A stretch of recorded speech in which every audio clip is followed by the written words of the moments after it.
রাহুল, অনিতা, অজিতা, অরিতা আর একতা। এই শার্ট, এই প্যান্ট, এই পকেট, এইটা Locket. I don't like this. Same here. আমাকে দাও, আমি খাওয়াবো। কোথায় যাচ্ছিস? বস এখানে। সারাদিন তো কিছু না কিছু করেই চলেছিস। না, না, আমি খাবো না। খেয়ে নে, ও বানাইনি, পূজা বানিয়েছে। Thank you. Most welcome. এটা তোমাকে বলেনি, যে বানিয়েছে তাকে বলেছে। স্টুপিড। Same to you. হ্যাঁ, তো আমি কি বলছিলাম? রাহুলের বাবা ওয়ার্ল্ডের 100 মাল্টিমিলিয়নিয়ারদের মধ্যে একজন।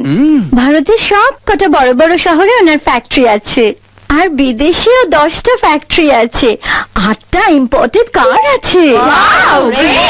তোমাদেরও তো কিছু কম নেই মোনা।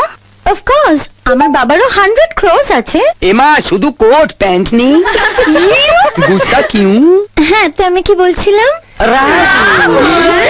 রাহুল কোটিপতি, আমি কোটিপতি, এখানে যারা আছে সবাই কোটিপতি। হোয়াট অ্যাবাউট ইউ পূজা? আমিও কোটিপতি।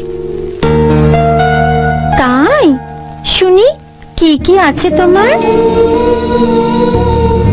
গ্রামে একটা ছোট্ট বাড়ি আছে, গোলা ভরা ধান আছে, গোয়াল ভরা গরু মোষ আছে, আর সব থেকে বেশি যেটা আছে সেটা আমার দাদার ভালোবাসা। পৃথিবীর সব টাকা পয়সা এক জায়গায় করলেও আমার দাদার ভালোবাসার দাম দেওয়া যাবে না। এদিক দিয়ে আমি তোমাদের সবার থেকে অনেক বড় লোক। ওয়াও!